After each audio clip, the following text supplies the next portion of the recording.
Hello, welcome to this video.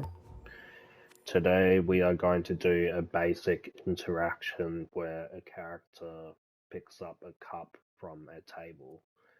So we'll start by creating our scene. Just for demo purposes, I'm going to just place a cube to represent the table. And then search in the Dreamiverse for a cup. So I just search cup in the Dreamiverse, and we will select one that looks pretty good. So this one looks pretty good. So when we import something, we want to make sure like if it's clean or not clean. Right now it's wobbling around and stuff, which is something that might be ideal in some situations, but if you're creating your own kind of game or something, but you like the model but it has logic attached to it, you can kind of get rid of things you don't need by going into the X-ray, which is under the show hide. So if we go X-ray, we can kind of see things that are hidden within anything. So here with the X-ray, we can delete the logic, and now we got something that's pretty clean. Since this is going to be an interactable kind of prop that a character is going to pick up, I also like to make sure like I have control over the movement and the physics of it. So I turn off the collidable, the friction, the density, turn down the physics cost, and turn off all of the collidables. There are situations when you want them on, but in this kind of case where a character is just moving up to it and picking it up, we'll just keep it like, non-collidable to avoid, issues. We will stamp in a blank puppet and kind of place him in. So the blank puppet's gonna go up, press triangle, and then pick up the cup, which will appear in his hand.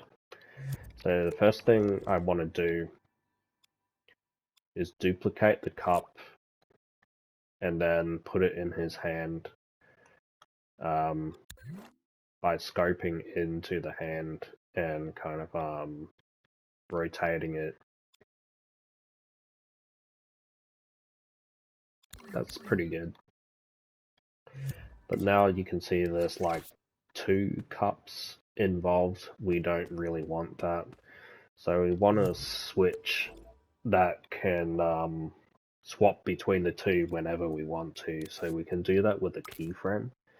So for now, I'm just going to place the keyframe out in the open. We'll actually call it, rename it.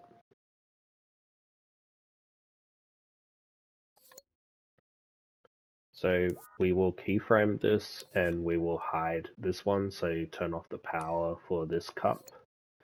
And then for this cup, we will make it invisible first, but then turn on the visibility. And then we'll stop recording. So by default, this is what it looks like without the keyframe, but with it on, this is what it looks like. But we have a problem because when it's off, both of them are appearing. So what we need to do is hide this one that's in his hand. So when he actually does pick up the cup, it kind of swaps out to being in his hand. So we'll keep this handy on the side for the meantime. But we need him to approach it and then press triangle and then it'll do the swap. So we need a bit of logic for that. So I'll just place a trigger zone here. And by default, it's set to detecting the possessed controller sensor. So it's not actually detecting the character.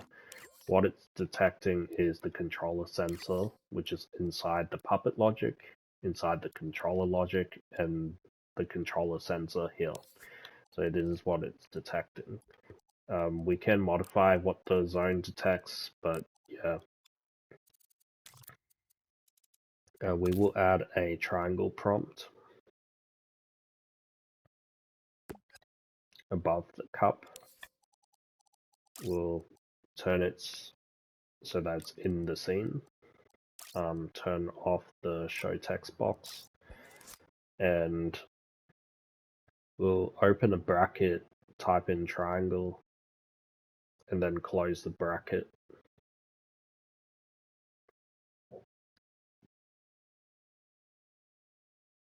And it'll give us our symbol that we need. And we'll kind of hover the text so that it's over the top.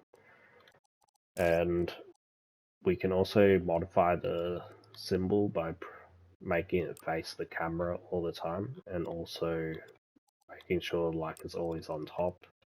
And the minimum in scene size, we can adjust it to like this size, I guess, so 0.04, so that it's always nice and readable. So the simple way to make the triangle appear is by another keyframe.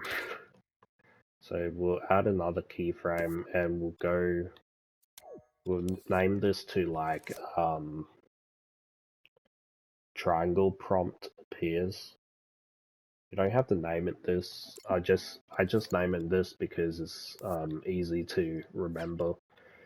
We'll open the text displayer up, and we'll just tap on the opacity so that's 100%. But by default, when there's no keyframe, we'll set it to 0. So when it does appear, it will, you know, this keyframe controls that. I think that's all we need. So to quickly do this, we can connect a wire to this keyframe so the triangle appears. So it'll appear in an instant, but if we want something smoother that fades in and out, we can go into the keyframe and then adjust the slow power up and slow power down. So I like to go around 0.08. I mean 0.8. What am I talking about? But yeah, it kind of fades in and out a little bit, so it's pretty appealing. Then when you press triangle, nothing is actually happening. We need like an extra step for that. So we'll add a controller sensor.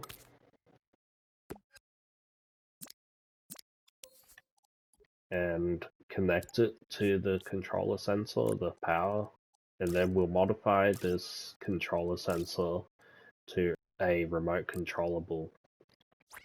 And remote controllable controller sensors, you know, they are always, how do I put it?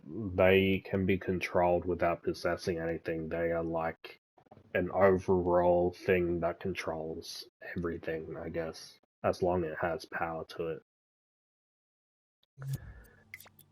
So, from here, we want to press triangle, but then it does the kind of pickup item. So we can add a counter, and then from here, the triangle button to increase count, and then we'll connect it to the pickup item when the counter is full. So now when you go up to the cup and press triangle, it will swap into his hand, but you can see there are a few glitches. and there's no animation. So to get rid of this glitch, we can use a node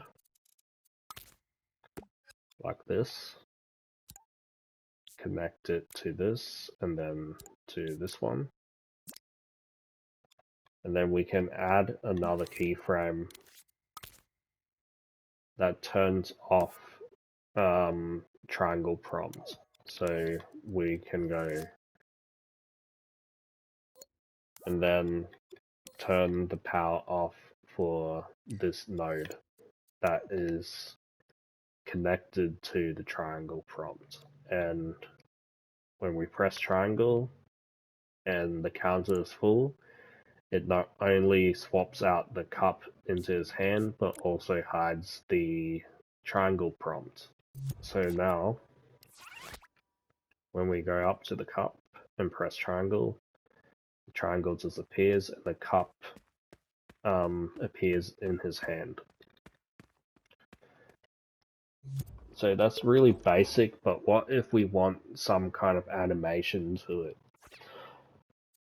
If we want to create animation, we might want to neaten everything up, and we can do that with a microchip. And the microchip, we can select pretty much everything. I apologize for the sound. The background noise is something I can't get rid of.